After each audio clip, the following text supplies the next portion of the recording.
So meditation is developing, and what you develop is you're developing your mind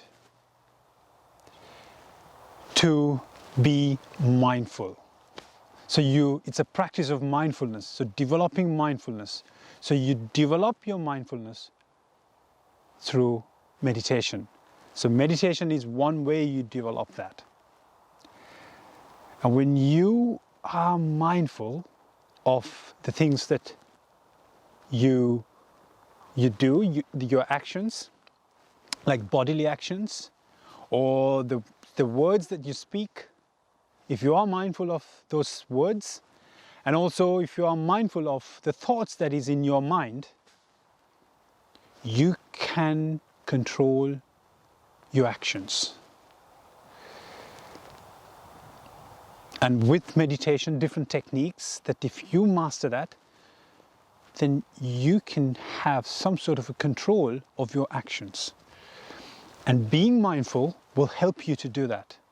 And how it helps you is, let's say if you're on track on something, and when you're on track, you know that you're on track. You're mindful of the things that you do, the way you think, and your bodily actions, even the things that you discuss, listen and stuff like that. So you are mindful that everything is aligned towards that goal, right? And then if you do something off track, if you go off track, as long as you are mindful, then you know that you are going a little bit off track. So then what you do is you get back on track.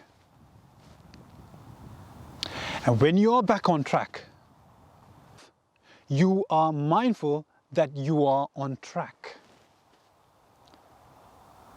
So this is how mindfulness helps you to take control of your actions. Did you see that? How mindful can benefit you? Because in the other side, if you are not mindful of, then by going on the track, then all of a sudden you maneuver and then go off the track. Because you're not mindful, you just keep going.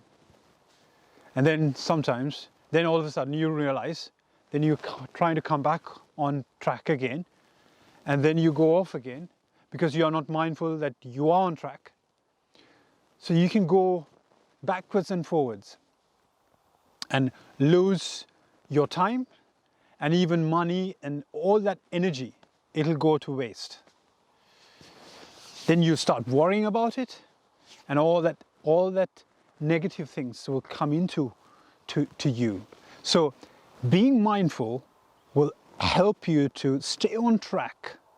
And also if you go off the track, you immediately be mindful of that you are going off track, and then get back on track again, and then cruise towards your target to overcome any challenges or to reach your goals and get the results you want.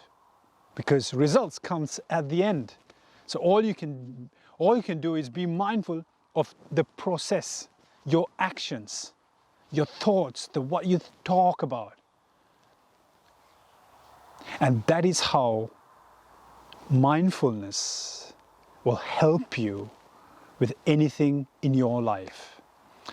And I, as a meditation coach, a mindfulness coach, I assess you, your nature of your mind by talking to you, asking questions, discussions, and practice certain things, and then finding a meditation technique that suits you to develop your mindfulness.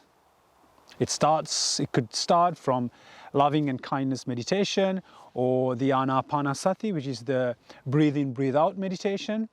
And there are so many different meditations. I use these techniques from the inspiration from Buddhism. So Buddha and the disciples have practiced these meditation techniques for years, over 2,500 years. And the good thing about this is you can experience the transformation within yourself. For example, if you have anger, and there are certain techniques and practices that you can do, like, for example, loving and kindness meditation. And when you do that, you will start to feel that your anger is gone.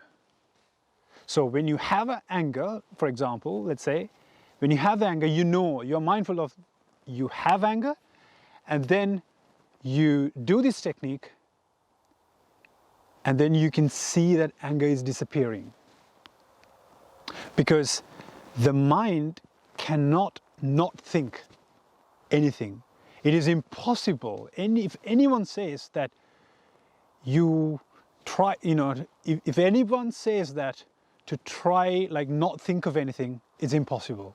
Can't do it. Because if you don't think of anything, there is no mind. So the mind must occupy something. That's the nature of the mind. Because the mind is a representation of a thought.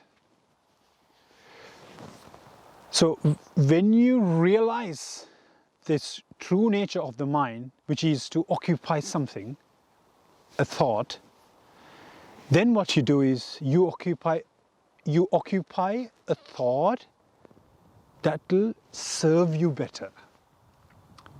Because if I ask you to, let's say there's a black monkey, and I ask you to forget about the black monkey. And then you go away, practice so hard, and come to me and says, I tried so hard, but it didn't work. If you want to try, see if you can forget the black monkey. The harder you do, you can't. It'll be impossible. So then what is the strategy? What is the technique? So what you do is you think of white monkey or any other color. So when you occupy that thought, that's what you're occupying. And that's what the mind occupies. You become mindful of whatever that is in your mind.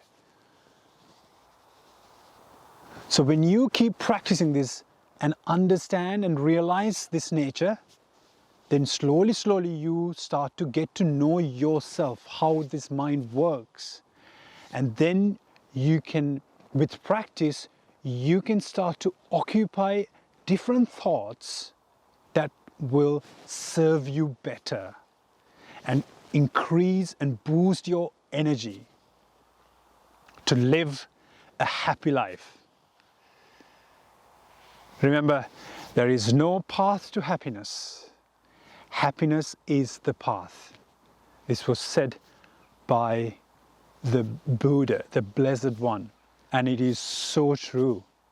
Because if you do things being happy, there's more energy into your actions. But do things being happy to live a happy life. So I wish you good luck and all the best and all the good things in life. And remember, happiness is the path. And I'll see you soon.